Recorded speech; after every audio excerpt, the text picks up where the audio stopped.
बिस्मिल्लाहिर्रहमानिर्रहीम। शुरू करता हूँ रब्बे जलील के बाबरकत नाम से जो बड़ा मेहरबान निहायत रहम करने वाले हैं। बेटा हमने अपने प्रीवियस लेक्चर के अंदर प्राइमरी स्ट्रक्चर ऑफ प्रोटीन को स्टडी किया था और मैंने बताया था कि कोई भी एक प्रोटीन है प्राइमरी स्ट्रक्चर के अंदर हम उसके अंदर तीन बातों को डिस्कस करते हैं। एक नंबर ऑफ अमाइनो एसिड, दूसरा टाइप ऑफ अमाइनो एसिड और तीसरा सीक्वेंस ऑफ अमाइनो एसिड को स्टडी करते हैं। नंबर के हवाले से हमने कुछ बातें पढ़ी कि एक एग्जांपल हमारे पास प्रोटीन की इंसुलिन है और इंसुलिन के अंदर 51 अमाइनो एसिड होते हैं, दो चेन्स के अंदर पॉलीपेप्टाइड के अरेंज होते हैं और total number of peptide bond भी हमने काउंट किए। दूसरी एग्जांपल हमने देखी हीमोग्लोबिन की और मैंने कहा कि इसकी 4 चेन होती हैं।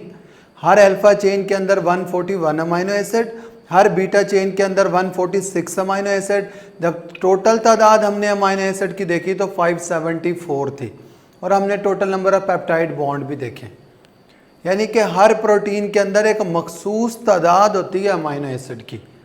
अगली बात है सीक्वेंस ऑफ अमाइनो एसिड। और मज़े की बात है कि जो प्रोटीन होती है उसके अंदर अमाइनो एसिड का एक ख़ास सीक्वेंस मौजूद होता है।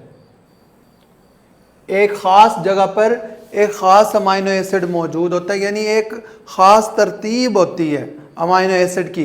आप आगे पीछे करेंगे उस तरतीब को तो हम कहेंगे वो प्रोटीन्स अब नॉर्मल हो गई हैं, वो अपना नॉर्मल फंक्शन परफॉर्म नहीं कर सकेंगी। इस वजह से हम कहते हैं कि a particular sequence of amino acid is present among the protein, एक मखसूस किस्म का। अच्छा देखें, ये अमाइनो एसिड का सीक्वेंस डिपेंड किस बात पे करता है प्रोटीन के अंदर। आपने पढ़ा हुआ है डीएनए है, डीएनए से मैसेंजर आरएनए बनता है। प्रोसेस को क्या कहते हैं? मैसेंजर आरएनए से प्रोटीन्स बनती हैं। डीएनए से मैसेंजर आरएनए का बनना कहलाता है ट्रांसक्रिप्शन। क्या कहलाता है? ट्रांसक्रिप्शन कहलाता है। और मैसेंजर आरएनए से प्रोटीन का बनना ट्रांसलेशन कहलाता है। अच्छा, इस बात से हमें यह अंदाजा हो रहा है बखूबी कि प्रोटीन बनना किस बात पर डिपेंड कर रही है? डीएनए पे डिपेंड कर रही है। यानी प्रोटीन को बनाने के लिए जो अमाइनो एसिड आके अरेंज होते हैं उस तमाम की इंफॉर्मेशन कहाँ से आ रही है? डीएनए से आ रही है। तो आप कह सकते हो ना, देखो डीएनए को हम कैसे डिफाइन करते हैं? डीएनए को हम डिफाइन करते हैं कि DNA is a sequence of nucleotide. DNA को आप क्या कहते हो? डीएनए सीक्वेंस ऑफ न्यूक्लियोटाइड है। न्यूक्लियोटाइड के कंबाइन करने से डीएनए बनता है, सीक्वेंस ऑफ न्यूक्लियोटाइड। और जो प्रोटीन्स हमारे पास बनी, प्रोटीन्स क्या होती हैं? Sequence of amino acids.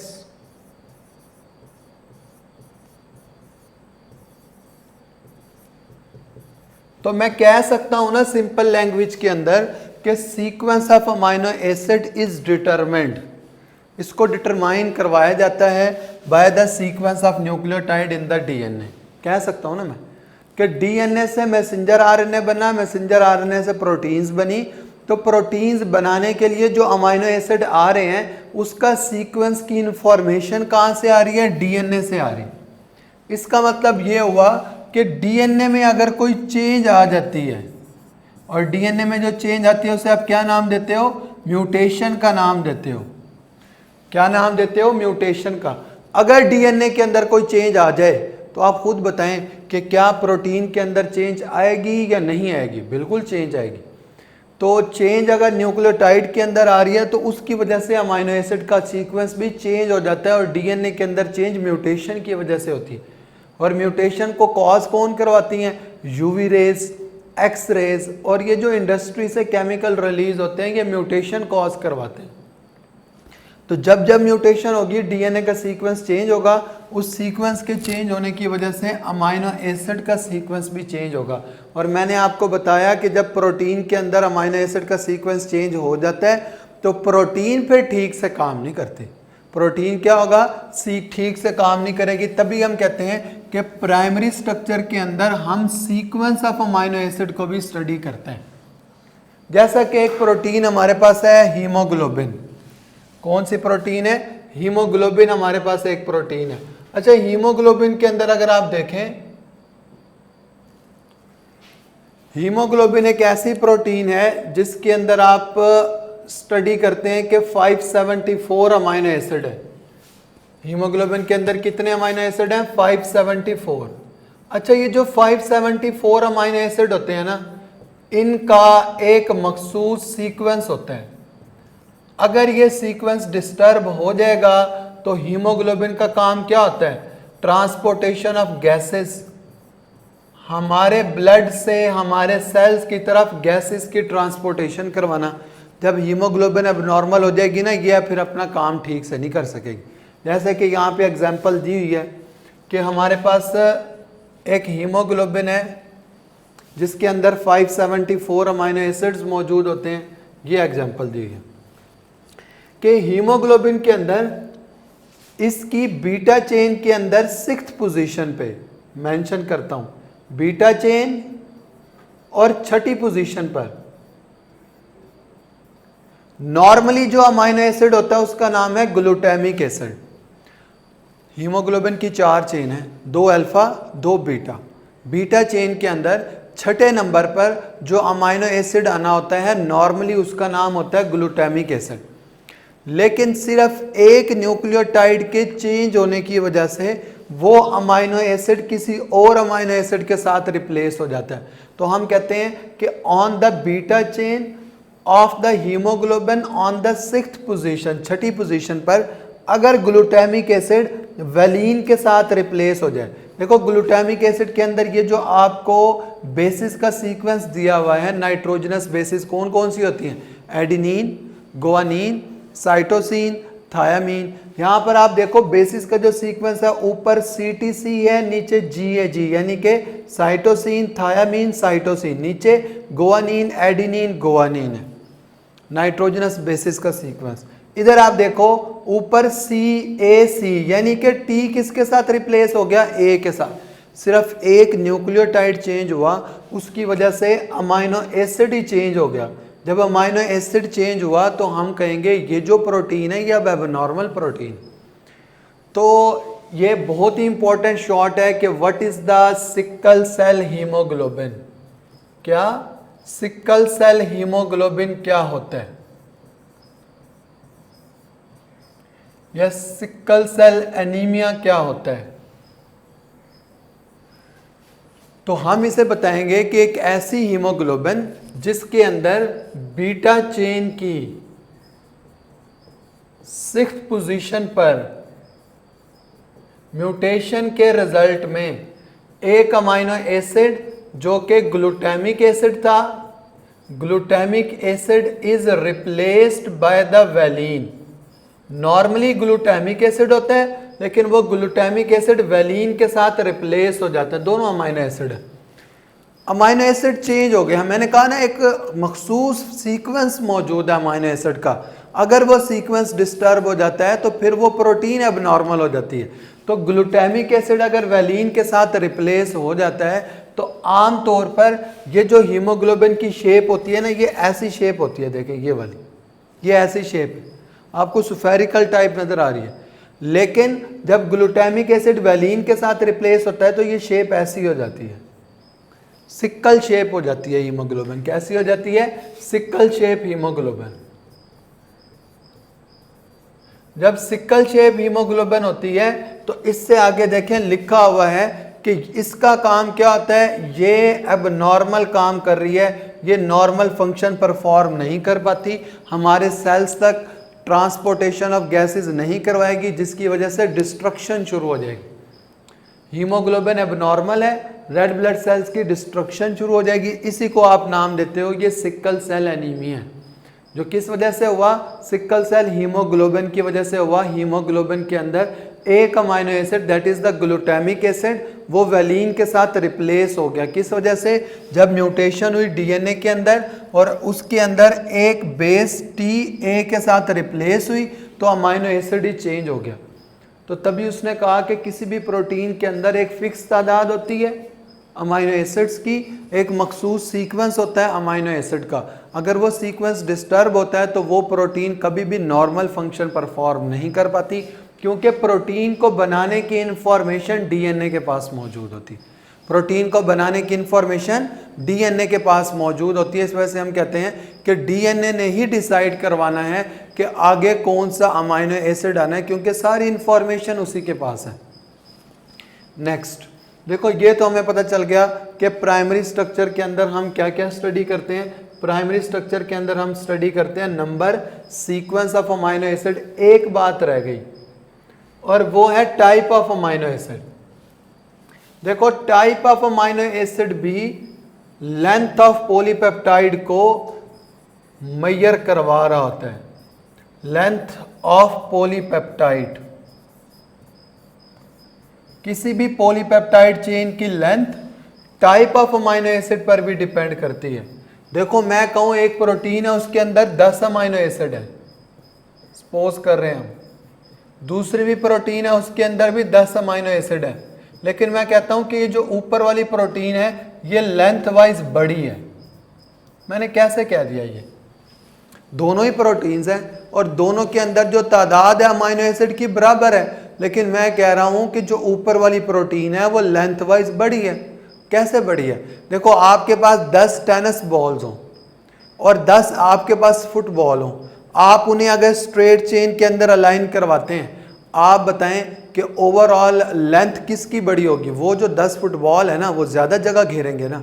इसी तरह से हम कहते हैं, क्योंकि हमने कहा कि variety among the amino acid depends upon the value of R. फर्ज करें कि जो नीचे वाले हमारे पास 10 अमाइनो एसिड है, उसमें 6 ग्लाइसिन है, और ग्लाइसिन तो सबसे छोटा अमाइनो एसिड है। और जो ऊपर वाले 10 हैं अमाइनो एसिड जो आपस में अरेंज होकर प्रोटीन बना रहे हैं, उसके अंदर सारे वो हैं जिसके अंदर आर की वैल्यू ज्यादा है। इसका मतलब ये है कि वो लॉन्गर चेन वाले हैं। इसका मतलब ये है वो जगह ज्यादा घेर रहे हैं, तो वो हमारे पास एक बड़ी पॉलीपेप्टाइड चेन। तो मैंने कहा कि length of the polypeptide chain also depends upon the value of R. तो आर को डिपेंड कर रहा है कि कौन सा ये अमाइनो एसिड है। अगर फर्ज करें आर को हटा के हम एक अल्काइल चेन लगा देते हैं बड़ी 5 से 6 कार्बन वाली, इसका मतलब है वो अमाइनो एसिड बड़ा है ग्लाइसिन से। तो इसका मतलब ये होगा जिस प्रोटीन के अंदर वो अमाइनो एसिड होंगे उनकी लेंथ भी बड़ी होगी। क्लियर? तो कोई भी प्रोटीन है, प्राइमरी स्ट्रक्चर के अंदर हम किसी भी फंक्शनल प्रोटीन की एग्जांपल नहीं पढ़ते। हम प्राइमरी स्ट्रक्चर के अंदर हर प्रोटीन का सिर्फ और सिर्फ सीक्वेंस देखते हैं, हर प्रोटीन के अंदर मौजूद अमाइनो एसिड का नंबर देखते हैं, और उनके अंदर अमाइनो एसिड कौन से टाइप के, हम इस बात को स्टडी करते हैं। और ये किस में स्टडी हो रहा है? ये प्राइमरी स्ट्रक्चर के अंदर स्टडी हो रहा है। प्राइमरी स्ट्रक्चर के बाद जो दूसरा बड़ा स्ट्रक्चर है वो है इंपॉर्टेंट स्ट्रक्चर, वो है सेकेंडरी स्ट्रक्चर। देखो, हमेशा ऐसा नहीं होगा। प्राइमरी स्ट्रक्चर के अंदर आप पढ़ते हैं कि आपको ना ऐसे एक पॉलीपेप्टाइड चेन नजर आती है, फ्लैट। ये ऐसे आपको फ्लैट नजर आएगी, and they are interconnected with each other with the help of peptide bond. Peptide bond की मदद से आपस में इंटरकनेक्टेड है। लेकिन हमेशा भी ऐसा नहीं होता कि ये इस तरह से इस शक्ल के अंदर मौजूद हो। तो हम कहते हैं कि पॉलीपेप्टाइड चेन हमेशा फ्लैट नहीं होगी, सम टाइम ये फोल्ड भी हो जाती है। देखो, फोल्डिंग होती किस वजह से है? मैं कहता हूं कि पहला अमाइनो एसिड है, फर्ज करो ये इस अमाइनो एसिड के साथ कोई बॉन्ड बनाता है, तो देखो इसकी वजह से फोल्डिंग शुरू हो जाएगी ना, कि ये इसके साथ बॉन्ड बनाए तो ये यूं फोल्ड होना शुरू हो जाएगी आहिस्ता आहिस्ता। तो अगर यहाँ पर अमाइनो एसिड पेप्टाइड बॉन्ड के साथ साथ कुछ और भी बॉन्ड बनाना शुरू कर देते हैं, उसकी वजह से पॉलीपेप्टाइड चेन फिर फ्लैट नहीं रहती, पॉलीपेप्टाइड चेन जो है वो फोल्ड होना शुरू हो जाती है, और उस फोल्डिंग के रिजल्ट में कुछ स्ट्रक्चर्स बनते हैं। तो सेकेंडरी स्ट्रक्चर के अंदर हम कहते हैं कि some time polypeptide chain do not lie flat, rather it folded to form alpha helical और बीटा प्लेटेड शीट स्ट्रक्चर। या तो अल्फा हेलिकल बना दें या बीटा प्लेटेड शीट्स बना दें, इसको आप सेकेंडरी स्ट्रक्चर का नाम देते हो। देखो हेलिकल स्ट्रक्चर कैसा होता है, ये स्पाइरल स्ट्रक्चर जो होता है ऐसा, ये स्पाइरल, इसको आप कहते हो ये अल्फा हेलिकल स्ट्रक्चर है। अल्फा हेलिकल स्ट्रक्चर जो होता है सेकेंडरी स्ट्रक्चर के अंदर सबसे इंपॉर्टेंट और सबसे अबंडेंट यही है। अगर आ जाए ना इन दोनों में से आप बताओ अल्फा हेलिकल और बीटा प्लेटेड शीट के अंदर कौन सा स्ट्रक्चर ऐसा होगा जो अबंडेंट है, तो अल्फा हेलिकल है। और प्लेटेड का मतलब होता है दोहरा, डबल, और जो हेलिकल होता है इसका मतलब होता है स्पाइरल, स्पाइरल शेप स्ट्रक्चर। देखो यहाँ पे बना हुआ है, मैंने आपको कहा कि जो बॉन्डिंग होती है ना अमाइनो एसिड्स की आपस में कुछ इस तरीके से होती है कि एक अमाइनो एसिड में से कार्बोक्सिलिक ग्रुप का, एक अमाइनो एसिड में से कार्बोक्सिलिक ग्रुप का, आपने पढ़ा कि एक अमाइनो एसिड में से कार्बोक्सिलिक ग्रुप का हाइड्रोक्सिल निकलता है और दूसरे अमाइनो एसिड में से नाइट्रोजन का अमाइनो ग्रुप का हाइड्रोजन निकलता है। ये वाटर की फॉर्मेशन करवाते हैं और उसके रिजल्ट में बॉन्ड बन जाता है। उसके रिजल्ट में क्या होता है, बॉन्ड बन जाता है। उस बॉन्ड को आपने कहा था कि ये हमारे पास CN लिंकेज होता है। क्या लिंकेज होता है, CN लिंकेज, और इसे आपने कहा था कि पेप्टाइड लिंकेज है। अच्छा, हमारे पास अमाइनो एसिड मौजूद हो, अगर ये हाइड्रोजन इस ऑक्सीजन के साथ बॉन्ड बना ले, कोई ये हाइड्रोजन इस ऑक्सीजन के साथ बॉन्ड बना ले, तो आप कहोगे कि ये जो बॉन्ड बनने जा रहा है that bond is the hydrogen bond, और इसी हाइड्रोजन बॉन्ड की वजह से फोल्डिंग होती है। देखो ये यहाँ पे दिखाया हुआ है कि ये हमारे पास C डबल बॉन्ड O है, ये नाइट्रोजन है, ये अमाइनो ग्रुप है, और उसके साथ ये दूसरे अमाइनो एसिड का C डबल बॉन्ड O, क्योंकि वाटर रिलीज हो गया। अगर ये इस कार्बोक्सिलिक ग्रुप का ऑक्सीजन और अमाइनो ग्रुप का हाइड्रोजन आपस में बॉन्ड बना लेते हैं, उसकी वजह से पॉलीपेप्टाइड चेन कभी फ्लैट नहीं रहती बल्कि फोल्ड होना शुरू हो जाती है। तो हम सेकेंडरी स्ट्रक्चर को डिफाइन करते हैं कि polypeptide chain usually do not lie always flat, हमेशा फ्लैट नहीं होती, rather it folded upon itself to form the alpha helical और बीटा प्लेटेड शीट स्ट्रक्चर। और इसके अंदर मैंने आपको बताया स्पाइरल फॉर्मेशन होती है। अच्छा, ये जो फोल्डिंग हुई है, इस फोल्डिंग को मेंटेन कौन करवाता है, बॉन्ड। कौन सा बॉन्ड, हाइड्रोजन बॉन्ड। कौन सा बॉन्ड, हाइड्रोजन बॉन्ड मेंटेन करवाता है। अगर आप अमाइनो एसिड को देखो ना, ये कार्बन है, एक तरफ कार्बोक्सिलिक ग्रुप, एक तरफ अमाइनो ग्रुप, एक तरफ R, एक तरफ हाइड्रोजन।